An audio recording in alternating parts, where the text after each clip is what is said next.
Hello everyone. Last class में हमने irrational numbers के बेसिक्स को पढ़ा था और एक थ्योरम को डिस्कस किया था। आज की क्लास में हम √5 को प्रूव करेंगे कि वो एक इर्रेशनल नंबर है और ये एक्सरसाइज 1.3 का क्वेश्चन नंबर 1 भी है। तो क्वेश्चन नंबर 1 कहता है एक्सरसाइज 1.3 का कि हमें प्रूव करना है कि √5 इज अ इर्रेशनल नंबर। पिछले लेक्चर का एक थ्योरम हम रिकॉल करते हैं और वो थ्योरम कहता था कि let p is equal to prime number. अगर हमारे पास कोई नंबर p है जो कि प्राइम है एंड और जो p प्राइम नंबर है वो फैक्टर है q स्क्वायर का, जहां की q स्क्वायर बिलोंग करता है इंटीजर को। कोई q स्क्वायर कोई एक इंटीजर है, कोई एक नंबर है। अगर ये दोनों कंडीशन सेटिस्फाई हो रही हैं तो हम ये कंक्लूड कर सकते हैं कि p is also a factor of q। तो ये थ्योरम हम याद रखेंगे और चलिए अब प्रूफ करते हैं कि √5 एक इर्रेशनल नंबर है। √5 को इर्रेशनल प्रूफ करने के लिए सबसे पहले हम ये कंसिडर कर लेते हैं कि √5 एक रैशनल नंबर है। जब हम √5 को एक रैशनल नंबर मान लेंगे मतलब √5 रैशनल नंबर की सारी प्रॉपर्टीज को सेटिस्फाई करेगा। रैशनल नंबर की ये कंडीशन होती है कि रैशनल नंबर को हम p/q के फॉर्म में लिख सकते हैं, जहां p और q दोनों पॉजिटिव इंटीजर्स या दोनों इंटीजर्स होते हैं और जो हमारा q होता है वो 0 के बराबर नहीं होता है। तो हम कंसिडर कर लेते हैं let √5 be a rational number. ठीक है, so by definition of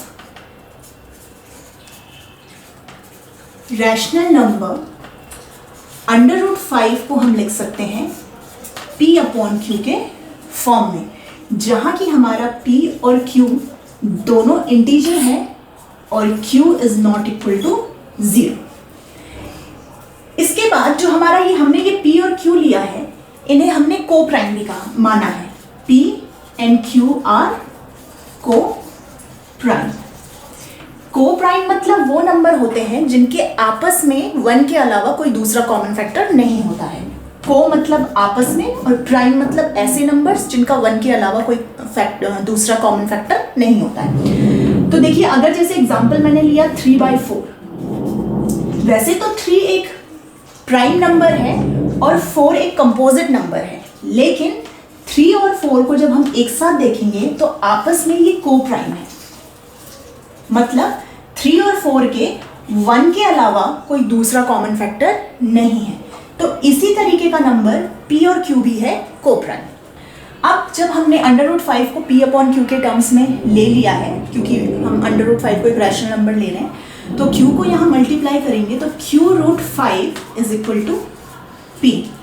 on squaring this equation, इस इक्वेशन को स्क्वायर करने पे हमें मिला है 5q² is equal to p²। ये हमारी इक्वेशन नंबर 1 होगा। इक्वेशन नंबर 1 से हमें ये पता चल रहा है कि देखिए 5 × q² is equal to p², मतलब p² is equal to 5 × q²। इस तरीके से हमें मिला। इसका मतलब ये है कि p² जो एक नंबर है उसके दो फैक्टर्स हैं, एक तो 5 और एक q²। तो यहां से हम ये कंक्लूड कर सकते हैं कि 5 इज फैक्टर ऑफ p²।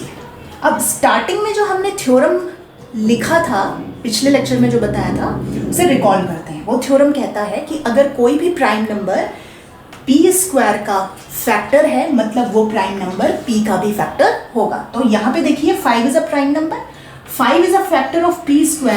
तो थ्योरम से हम ये कंक्लूड कर सकते हैं कि 5 इज फैक्टर ऑफ p। ये चीज हम थ्योरम से कंक्लूड कर सकते हैं कि 5 इज फैक्टर ऑफ p। अब देखिए 5 p का फैक्टर है, इसका मतलब ये हो गया कि p जो है वो 5 से कंप्लीटली डिवाइड हो सकता है। और मान लीजिए इसे कंप्लीटली डिवाइड करने के बाद हमारे पास जो आंसर आया, जो इंटीजर आया, वो c है। c belongs to integer. ना हमें मिल गया p/5 is equal to c, जहां c क्या है, एक कोई दूसरा नया इंटीजर है। तो इसको हम लिख सकते हैं p is equal to 5c। ये मेरी इक्वेशन नंबर 2 हो गई है। अब हम हमारी इक्वेशन नंबर 2 को इक्वेशन नंबर 1 में पुट करेंगे। इक्वेशन नंबर 1 हमें मिली 5q² is equal to p² और इक्वेशन नंबर 2 हमें मिली p is equal to 5c। On putting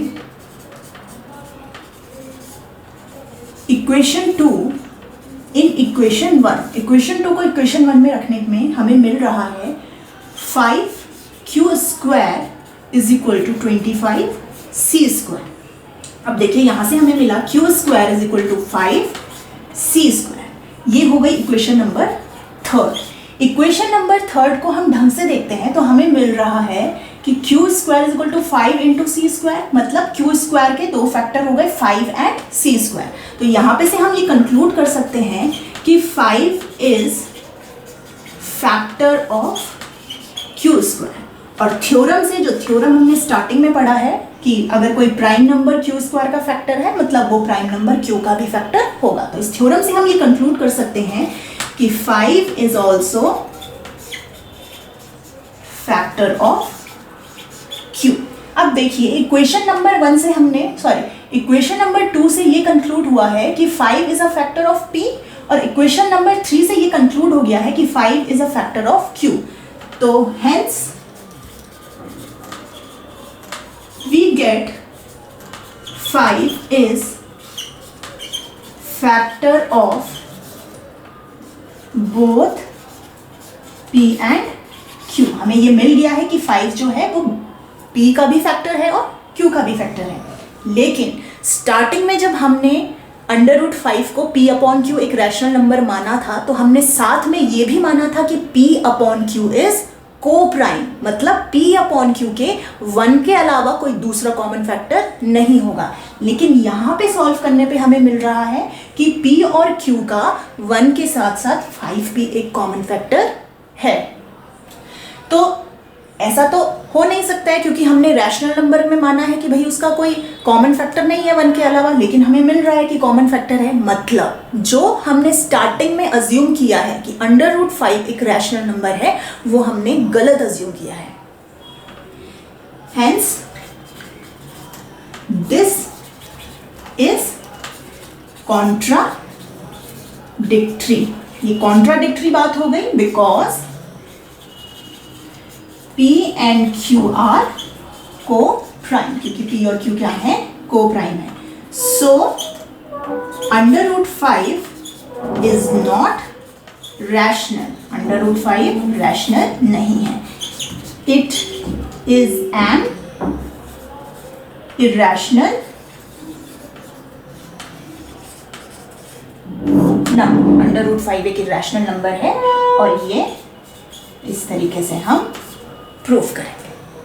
तो इस तरीके से हम रूट के अंदर वाले नंबर्स को इरैशनल नंबर्स प्रूफ कर सकते हैं।